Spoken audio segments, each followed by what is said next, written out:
Israel destroyed 30 mosques in Gaza, and it damaged 15 more. Israel said, you have to understand, Hamas was using the mosques to store weapons, and it was fighting from the mosques.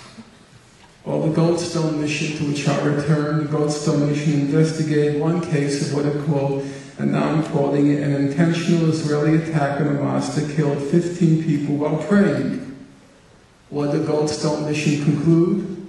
It found no evidence that this mosque was used for the storage of weapons or any military activity by Palestinian armed groups. But Israel said, what about the other mosques?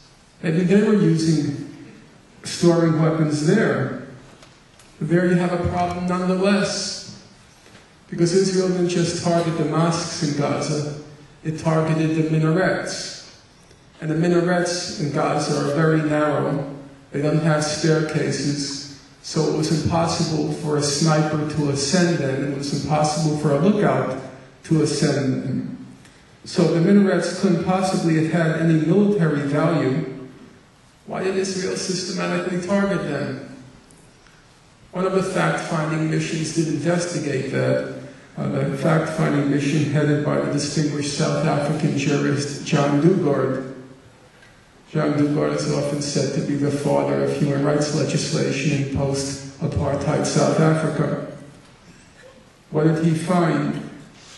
He said that the mosques, and more particularly the minarets, had been targeted on the grounds that they symbolized Islam. Well, that's a good reason. You can't quarrel with that. But of course, I'm only telling half the story because I'm partisan, I'm prejudiced, I'm one-sided. Because everybody in the room knows that the real reason Israel ended up targeting civilians and civilian infrastructure is because Hamas was using Palestinians as human shields. They were cowardly, in a cowardly fashion. They were hiding themselves behind Palestinians, forcing Palestinians to face the brunt of Israeli firepower. The Israelis didn't want to kill Palestinians, but they had to. They were forced to because Hamas was using them as human shields. So how many of you in this room are familiar with the allegation that Hamas is using Palestinians as human shields? So raise your hand. Okay, near unanimity. You would have to be suffering from a degenerative brain disease or an excessive consumption of mind-altering drugs not to have heard the allegation because it was so widely disseminated. And all the human rights organizations, of course, they investigated that allegation, they investigated at great length. And they all reached the same conclusion. So if I were to ask this audience, what's the most respected human rights organization in the world, you would all say, Amnesty International, exactly. So let's see what Amnesty International had to say. It probably issued the most exhaustive study of the human shield issue, and it said the following. Contrary to repeated allegations by Israeli officials of the use of human shields, Amnesty International found no evidence that Hamas or other Palestinian fighters directed the movement of civilians to shield military objectives from attacks. Amnesty International found no evidence that Hamas or other armed groups forced residents to stay in or around buildings used by fighters. Amnesty International found no evidence that fighters prevented residents from leaving buildings or areas which had been commandeered by militants. Now here's the interesting question. When I asked how many of you are familiar with the allegation that Hamas used Palestinian civilians as human shields, nearly everyone in the room raised his or her hand. Now, speaking honestly and candidly, how many of you are aware that every human rights organization and fact-finding mission and investigated the question reached the same conclusion? There's no evidence that Hamas engaged in human shielding, so raise your hand. Or look around you. And bear in mind, this is an informed audience, and one generally sympathetic to the rights of Palestinians. It tells you something about the huge gulf that exists between what the mainstream media report and what the findings of the human rights organizations. But even if it were true that Hamas engaged in human shielding, it still couldn't possibly explain the death in Gaza. Why not? let's see what Amnesty had to say. It said, in the attacks that caused the greatest number of fatalities and injuries, Palestinian civilians were not caught in the crossfire of battles between Palestinian militants and Israeli forces, nor were the Palestinian victims shielding militants or other legitimate targets. Well, then how did they die? Amnesty says, many were killed when their homes were bombed while they slept. Others were going about their daily activities in their homes, sitting in their yard, hanging the laundry on the roof when they were targeted in airstrikes or tank shelling. How did children die in Gaza? About 358 Palestinian children were killed. How did they die? Was Hamas using them as human shields? Amnesty says the children were studying or playing in their bedrooms or on the roof, or outside their homes when they were struck by missiles or tank shells.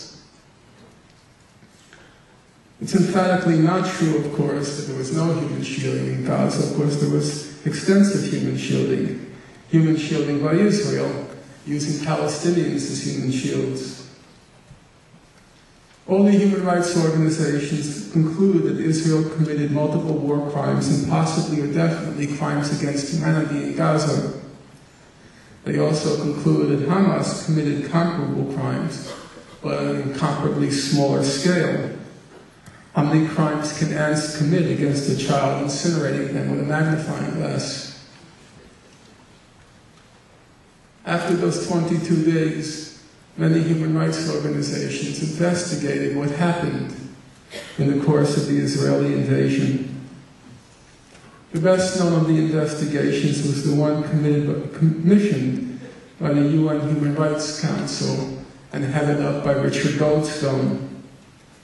Mr. Goldstone is a distinguished South African jurist, and he went on to be the former prosecutor of the International Criminal Tribunals for the former Yugoslavia and Rwanda.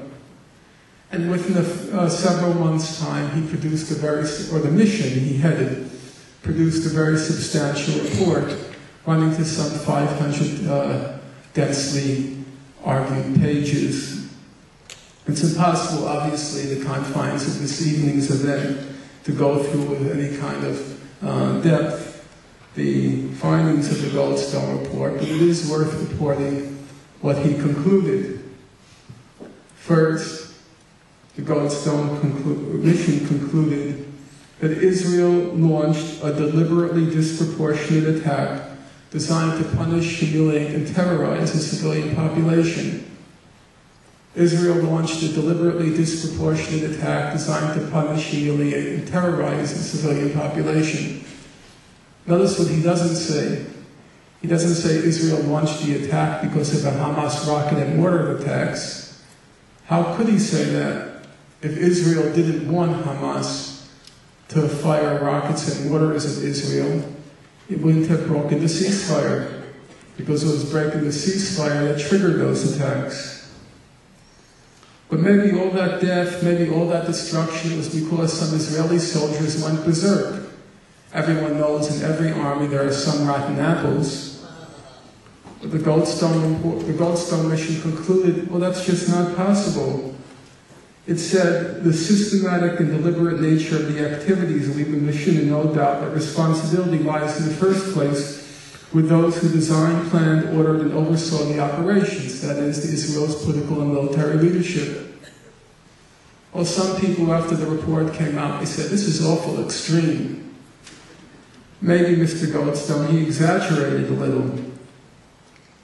The problem was, the Goldstone mission couldn't have concluded anything other than what it concluded, because the Israeli leaders were very forthright, they were very candid before, during, and after the invasion about what they were up to. You can't fault them for being dishonest. They were remarkably forthright.